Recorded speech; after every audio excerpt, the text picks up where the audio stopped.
Fraqueza. Sínodo de Arvintar. Neia andava de um lado para o outro, era uma de suas características distintivas, ela era uma oradora ativa, ela não ficava parada olhando para o público, ela se movia pelo centro da visão deles, nunca muito longe em nenhuma direção, mas ao redor do centro para manter os olhos deles seguindo-a para onde ela queria, ela gesticulava com as mãos, fazendo-se parecer severa ou aberta, sorrindo calorosamente ou olhando com ferocidade, ela era mais do que uma oradora, ela era uma artista mestre, e as inflexões perfeitas de sua voz evangelista ressoavam no âmago de cada pessoa que a ouvia, mesmo que não desejassem que fosse assim. No entanto, agora ela estava sendo interrogada, hora após hora pela manhã, perguntas surgiram em seu caminho, desafios eram esperados, mas o mais severo também era o que ela menos esperava. Ela havia se preparado para desafios ao seu Deus, ela não havia se preparado para o que viria para ela. E foi perto do auge desse interrogatório noturno que Laqueus entrou como uma chegada tardia, e tomou seu assento, apenas para ficar furiosa com o que ouviu. Como qualquer um de nós pode ouvir você?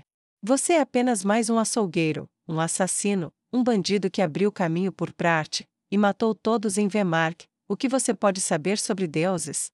Um padre zombou, o silêncio caiu, e a pressão cresceu em torno de Neia enquanto sua raiva era inflamada. Laqueus sentiu isso de onde estava sentada. Ela era uma aventureira adamantite, mas isso era outra coisa. Para os outros padres, aqueles que viveram vidas suaves, poderia muito bem ter sido o peso de 1000 cavalos em seus peitos. Laqueus, porém, sendo uma sacerdotisa, e tendo sentido isso não uma, mas 2 vezes antes, agora tinha certeza do que era ira divina, não dela, mas simplesmente através dela, sacerdotes e sacerdotisas estavam tendo dificuldade para respirar ao redor dela, e então a pressão desapareceu quando Laqueus viu o corpo de Neia relaxar enquanto a raiva desaparecia.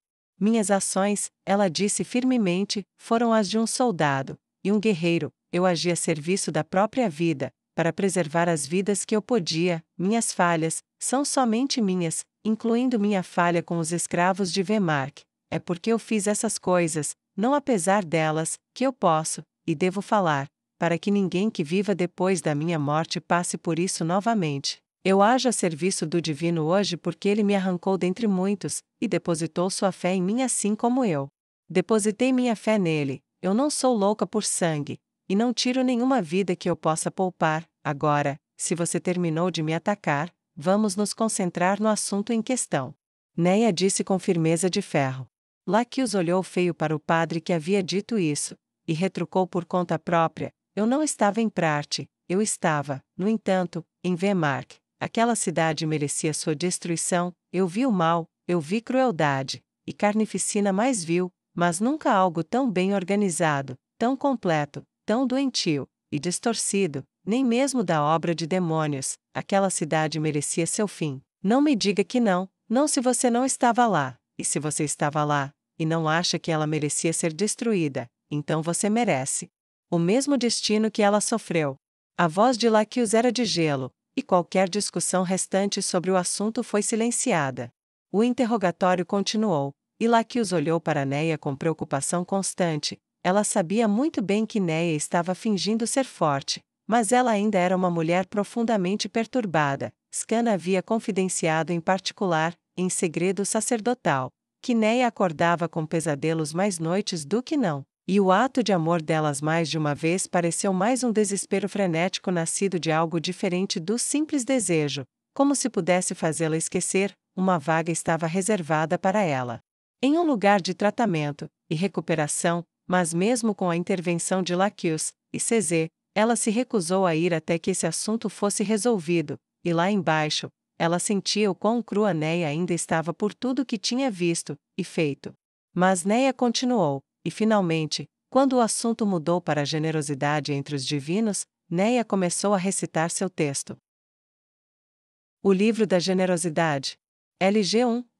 Quem dá o que não lhe pertence é 3 vezes ladrão. 2. Pois eles tomaram o que não era seu, deram a si mesmos uma reputação não merecida, e ao dar o que foi roubado, sabendo que poderia ser recuperado, roubaram a felicidade e a fé do destinatário. LG 3. Haverá momentos em que aqueles que estão necessitados e são queridos por você não precisarão do que você tem para dar. 4. Quando as coisas são assim, você ainda pode dar, apenas ofereça a eles seu amor, sua compreensão, sua amizade. 5. Que você esteja lá na hora da necessidade deles já é um presente suficiente. LG 6. Aquele que viajou muito para lhe dar um presente, deu-lhe 2 presentes, aquele que estava em suas mãos, e a jornada que levou para trazê-lo. LG 7. Aceite com gratidão o que lhe é dado gratuitamente, mesmo que seja imperfeito, pode ser tudo o que pode ser administrado. LG 8. Quem traz o dom do riso, trouxe uma luz para a escuridão. Um encontro com o rei feiticeiro. LG 9. Era uma vez uma mulher chorando em um banco em um dos muitos parques de Irrantel. Ela chorava tão alto que quando o rei feiticeiro passou em uma de suas caminhadas entre as pessoas, ele notou ela. 10. Mulher, por que você chora? Ele perguntou a ela. LG 11. Choro porque vou me casar, mas minha família perdeu tudo, e não tenho dote para levar ao meu marido. LG 12. Com isso, o rei feiticeiro recuou surpreso. Você não está viva? 13. Você não tem seu coração batendo, não tem o calor do seu sorriso, não é capaz de trazer felicidade para o lar que vocês compartilham? 14. Ela assentiu fracamente com suas palavras, e ele acrescentou, pegando suas mãos vivas nas suas esqueléticas, quando você mostra a ele todos os pedacinhos quebrados de si mesma, as coisas que a assustaram, a deixaram marcada, você colocou uma arma em suas mãos para destruí-la novamente, essa confiança é seu dote, e é mais preciosa do que qualquer moeda. 15. Assim dizendo, ele tirou do bolso várias moedas de platina, e as colocou nas mãos dela, e disse, por vocês dois, vão celebrar sua união. LG 16. Portanto, a generosidade e a doação vêm de mais do que bens, e mais ainda do que em nossas ações, vem também do que oferecemos de dentro, da confiança de que, armados com os meios para nos ferir profundamente, aqueles que têm esse poder nunca o usam, e em vez disso procuram aliviar essas muitas mágoas. LG 17. Aquele que cura os doentes, e os feridos é o verdadeiro servo de Deus. 18. Aquele que cria os doentes, e os feridos, por ganância egoísta ou ódio, suporta apenas a sua ira. LG 19. Nenhum comércio feito de forma justa para o bem comum é errado. 20. No entanto, o comércio que ataca os desesperados é um monstro que só pode ser morto. 21. Se o filho do seu vizinho estiver doente, e você tiver os meios para curá-lo, e você se recusar porque ele não tem a moeda, não há distinção moral entre você e um assassino. LG 20. Não abuse da generosidade dos outros. Se um homem lhe oferecer metade do sanduíche, não exija o inteiro. Se lhe oferecerem uma cama para passar a noite, não pense que você tem direito a isso para sempre. LG 21. A doação é feita com intenção deliberada toda vez que um vizinho lhe permite usar sua ferramenta na segunda-feira, não presuma que você pode simplesmente pegá-la novamente na terça-feira. LG 22. O que é emprestado deve ser devolvido tão bem ou melhor do que foi recebido originalmente. LG 23. Aceite a gentileza com responsabilidade. 24. Se um homem trouxer um barril de cerveja suficiente para saciar a sede de uma dúzia, e houver uma dúzia presente, que nenhuma pessoa entre os 12 pegue tanto que outra tenha que ficar sem. 25. Para que a generosidade se espalhe com justiça, não seja avarento. LG 26. Se você der um presente, não tente comandar seu uso, senão ele não é verdadeiramente dado, ele continua sendo seu. 27. Dar um presente é abrir mão do direito de controlá-lo. 28. Isso também inclui o presente da vida. 29. A vida de uma criança é sua, e na idade adulta ela pode viver como achar melhor, amar como quiser, casar como quiser, trabalhar como quiser. O presente dela para você então deve ser seu orgulho em sua singularidade, realização ou caráter. LG 30. Entregar seu corpo ao abraço de outro é sempre um presente de igual confiança, que não deve ser quebrado. 31. O valor desse presente não é degradado pela experiência, seja um amante ou sem, naquele momento de oferta. O que importa é que ele seja oferecido a você, e por você. 32. o sexo dos amantes não importa, apenas que eles sejam amantes por escolha, por livre e espontânea vontade, e tenham a capacidade de fazer essa escolha quando adultos. 33. Quem manipula a confiança de uma criança para tal ato, merece um tormento sem fim. LG 34. Quem é generoso para extorquir, não é generoso. LG 35. Distribua suas doações de acordo com sua capacidade, não se destrua, pois você também é responsável pelo seu próprio bem-estar. LG 36. Desejar dar é bom, mas você não precisa abrir mão de toda a alegria que tem. Você também tem permissão para ser feliz. LG 37. Quando uma necessidade for observada, não diga que alguém deve fazer algo, porque você é alguém. Em vez disso, diga: eu farei algo. Quem faz isso é o verdadeiro servo de Deus, quem não, eu não os conheço. LG 38. Saiba que você não pode, não importa sua gentileza, sempre salvar as pessoas de si mesmas ou das consequências de suas ações. Um encontro com a autodestruição. LG 39. Era uma vez o filho de um homem rico, ele tinha tudo o que se poderia desejar na vida, exceto a falha de que seu pai ainda vivia. 40. Eventualmente ele conseguiu seu último desejo, e seu pai faleceu, deixando-lhe tudo. 41. Todo o seu mundo parecia perfeito, e ele escolheu celebrar sua boa sorte. Ele deu festas luxuosas, comprou os melhores vinhos, entregou-se às maiores belezas enquanto seus servos de longa data olhavam em angústia. 42. Os bons servos guardaram obedientemente seu pagamento, e observaram o jovem desperdiçar toda a sua riqueza. Embora o avisassem frequentemente, ele não ouviria. 43. Logo o dinheiro secou mais do que um poço abandonado. 44. Quando acabou, eles tentaram salvar o garoto que conheciam, emprestaram-lhe dinheiro de seus bolsos, que escapou por entre seus dedos na forma de outras compras desnecessárias. Ele contraiu dívidas, e pediu mais emprestado aos servos que se tornaram seus credores. 45. No final, ele não estava melhor do que antes, e os próprios servos ficaram tão pobres quanto ele, não tendo mais nada para lhe emprestar, e nada mais para viver. Todos eles se destruíram, jogando dinheiro bom atrás de dinheiro ruim no poço de um homem que não queria ajudar a si mesmo.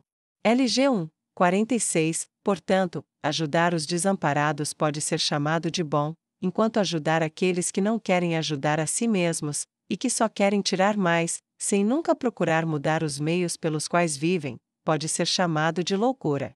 LG 47. A generosidade é um investimento em um mundo melhor, e o fruto que nasce dela é criar outros com a capacidade de fazer o mesmo. LG 48. Você pergunta como saberá o que é necessário, e o que deve fazer. 49. Eu lhe digo que você sempre saberá pelo menos algo da resposta. 49. As pessoas estão doentes? 50. Então elas não precisam de remédios? 51. Elas estão com frio. Elas não precisam de casas e cobertores? 52. Ou simplesmente pergunte: que ajuda eu precisaria, se eu estivesse no lugar dos necessitados? 53. Dizer que alguém não sabe o que fazer é quase sempre errado, mas o que realmente querem dizer é: eles não sabem por onde começar. 54. No começo, nas formas mais simples, nas menores ações, estabeleça-as como base para tudo o que se segue. LG 55. Não faça do seu cônjuge um mendigo. 56. Se o seu cônjuge suporta o trabalho da casa enquanto você trabalha pela riqueza dele, saiba que ele não é seu servo, ele é seu parceiro. 57. Não é um ato de generosidade alimentá-lo, vesti-lo ou vê-lo provido. 58. Assim como não é nenhuma indicação de grande visão ver o sol pela manhã, também não é nada se gabar de prover o conforto e o bem-estar do seu cônjuge, esse é seu dever para com ele. LG 59. A maior generosidade é a entrega da própria vida, para que outros não pereçam, ou para que o futuro possa prosperar. 60. Esse é o presente do amanhã, honre aqueles que caem para que você possa tê-lo, e você será um bom servo do seu Deus. LG 61. Não procure dar sua vida gloriosamente por uma causa, mas viva humildemente por ela sempre que possível, e aceite que a necessidade pode surgir um dia. LG 62. Não empreste o que você não está preparado para dar. LG 63. Não prometa mais do que você dá, apenas dê mais do que você promete. 64. Fazer o primeiro é enganar. 65. Fazer o segundo é surpreender com alegria. LG1, 66. Dar sua palavra é um bom presente somente se sua palavra for confiável. 67. Quem trata sua própria palavra como lixo, verá que outros a tratarão da mesma forma. 68. Quem trata sua palavra como ouro, verá que ela será procurada com zelo.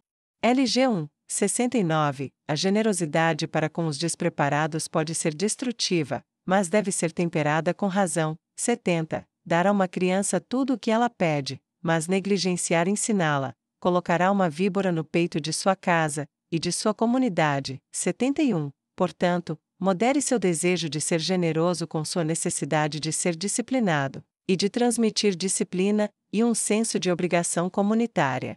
LG1, 72. Celebre os presentes dados aos outros. 73. Não se afogue em seu próprio ciúme, ele o consumirá vivo por dentro até que não reste nada de você. 74. Não pergunte, por que ela merece isso, mas pergunte, o que devo fazer para merecer o mesmo? E se não lhe for dado, não se apegue ao que você nunca teve de verdade. 75. Apegar-se a coisas perdidas que nunca foram tidas fará com que você busque infinitamente o que está além de você, enquanto abandona tudo o que está perto de você. LG1, 76. Os dons dados que melhoram a mente, o corpo e o espírito superam o valor dos dons que apenas o sustentam ou satisfazem temporariamente.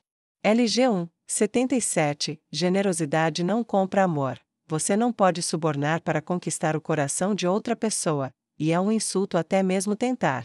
LG1, 78. Não seja senhor da sua generosidade sobre aqueles a quem você dá. Seja humilde até mesmo ao dar um presente. 79. Busque conexão e compreensão. Tente elevar aqueles que você ajuda para que eles possam estar ao seu lado. 80. Se a sua doação é apenas para que você sinta que é melhor, então o ato de doar foi apenas para você mesmo. LG1, 81. Diga não quando for preciso, e sem vergonha. Não há culpa em dizer não quando lhe pedem para fazer o que você não pode ou não deve. LG1, 82. Quem exige sua generosidade em troca de sua companhia não é seu amigo nem seu camarada. 83. Favores são feitos entre amigos. 84. Favores nunca podem ser feitos para ganhar amigos. 85. Se um amigo rompe uma amizade por falta de um favor, então foi somente por seu favor que ele foi seu amigo. LG1, 86. Não é generosidade poupar alguém completamente das consequências de suas ações. 87. Quem lhe diz, eu fiz isso errado, vá, e assuma a culpa por mim, e permite que você sofra as consequências, não é seu companheiro. LG1, 88. Onde o conflito se torna violento, dá o dom da misericórdia aos inocentes. 89. Onde os cativos são levados, dá-lhes a sua dignidade, pois não te é também dada como algo que te é devido por aquele que governa sobre ti.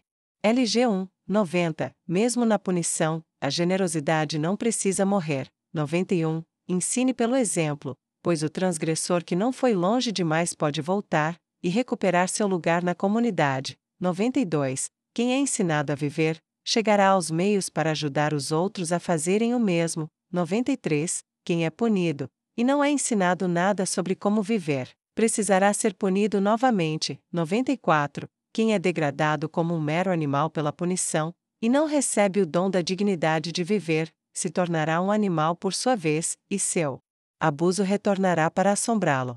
LG1, 95. Misericórdia para os cruéis pode ser gentileza para eles, mas é crueldade para as vítimas. 96. Portanto, deve haver um equilíbrio entre justiça e misericórdia. 97. Quem tem pouco para dar, mas dá, é o mais generoso. 98. Quem tem muito, e dá muito, é o próximo mais generoso. 99. Quem tem muito, e dá pouco é pouco generoso. 100. Quem tem muito, e não oferece nada, é indigno de nada, e não é meu seguidor, nem seu vizinho, nem sua família. Quando Neia terminou sua recitação, o sol estava apenas passando além da abertura do edifício, como se o divino estivesse removendo sua luz dela enquanto suas palavras cessavam de jorrar de sua boca. Um fim para o dia foi chamado, e gradualmente as figuras nos muitos assentos começaram a sair. Neia foi a última a sair, e do lado de fora da porta, Laqueus esperava. Neia, você está bem? Ela perguntou. Sua voz estava cheia de preocupação, e Neia se virou para olhá-la. E foi assim que ela fez isso que Laqueus teve um vislumbre, apenas um vislumbre, do que estava por baixo da máscara que Neia usava. Ela tinha um sorriso caloroso colado em seu rosto que enganaria praticamente qualquer um, mas o vislumbre que ela teve foi o suficiente para deixar Laqueus perfurar o véu, e ver que não. Neia Baraja não estava bem. Estou bem, obrigada, mas hoje foi um dia difícil. Ela disse, fazendo um gesto exagerado de enxugar suor inexistente da testa. Era um gesto excessivamente dramático do tipo que Neia normalmente não fazia, e era um sinal revelador para a sacerdotisa experiente. Laqueus estendeu a mão, e agarrou a mão de Neia com as duas dela. Você não está bem, Neia.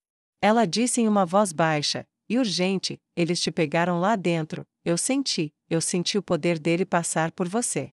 Neia balançou a cabeça. Não sei do que você está falando. Ela disse, e puxou a mão rapidamente. Essa foi a terceira vez que senti isso, eu não sou idiota, sabia? Laqueus disse, eu fiquei na presença dele, eu senti sua aura, e eu sou uma sacerdotisa, e eu senti isso outro dia quando Scana. Não diga isso. Neia gritou com os olhos arregalados, por favor, não diga isso.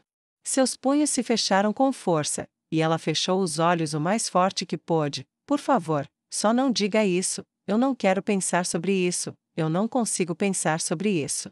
Ela disse suavemente. Vários olhos de transeuntes se viraram para olhar em sua direção, mas então seguiram em frente com um aceno de Laqueus, e as palavras mais suaves de Neia não alcançaram mais seu alcance auditivo. Laqueus fez a mesma gentileza, e disse, e eu também senti isso naquele dia em Prat. Sua voz era suave, e ela estendeu a mão, e pegou a mão de Neia novamente, mais gentilmente dessa vez, e dessa vez ela não foi arrancada. Neia, você não está bem, a guerra acabou agora, por favor, pare com isso, o rei feiticeiro, seu Deus se importa com você, por favor, diga a ele que você precisa de ajuda agora, ninguém vai pensar menos de você por isso. Os olhos de Neia se abriram, e ela olhou para Laqueus acusadoramente. Você está dizendo isso porque se importa comigo? Ou está dizendo isso porque não quer que o Deus que você seguiu a vida inteira perca seu lugar? Laqueus reagiu imediatamente, ela puxou a mão para trás, e estava prestes a dar um tapa no rosto de Neia, mas ela parou antes de se aproximar, não porque viu a outra mão de Neia ir para sua espada, o que ela não poderia ter perdido em 1000 anos, mas porque quando ela olhou em seus olhos, ela viu uma alma torturada sendo dilacerada por dentro, e atacando em desespero. Laqueus abaixou a mão. Ela se aproximou, e Neia deu um passo para trás quando percebeu que quase havia sacado sua espada. Eu sinto muito, por favor, me perdoe. Neia disse, e abaixou a cabeça. Neia, está tudo bem, tudo vai ficar bem, todos vão ficar bem, por favor, vamos buscar ajuda. Laqueus disse. Estou bem, prometo que vou ficar bem, só não posso parar agora, ok? Se eu parar agora, tudo terá sido em vão. Sabe o que dirão? Quem seguiria o Deus de uma mulher louca? A louca Neia não conseguiu se controlar? Eles dirão que sou fraca, que não conseguiria aguentar, e perguntarão que tipo de Deus faria um fraco fazer isso. Ela retrucou. Eles estarão errados. Laqueus disse enfaticamente, agarrando os ombros de Neia, e dando-lhe uma sacudida forte, eles estarão errados, certo? Você não é fraca. Não há nada de errado com você que seja sua culpa. Neia colocou o polegar e o indicador nos olhos, olhou para baixo, juntou os dedos na ponta do nariz e balançou a cabeça, olhou para cima com os olhos mais claros, sua máscara restaurada. Suponha que você esteja certo, e eles estariam errados, e daí? Não muda o que eles vão dizer, e não vai impedir os outros de acreditarem, e então tudo vai dar errado, e eu terei perdido todos que perdi, sem alcançar a vitória final, você não entende? Se eles estão certos ou errados não importa, eu tenho que chegar até o fim disso. Mesmo que isso te mate? Laqueus perguntou. De muitas maneiras, é tarde demais para isso. Neia disse suavemente, obrigada pela sua preocupação, Laqueus, é isso mesmo, e, sinto muito novamente por ter ido atrás da minha espada, você só está tentando ajudar, e não merecia essa reação, vou voltar para o hotel por enquanto, você deveria conversar com Scana e CZ e ver o progresso que elas fizeram na investigação. Tudo bem. Laquios disse, certa de que Neia nem tinha ouvido, e elas se separaram, cada uma indo embora sozinha.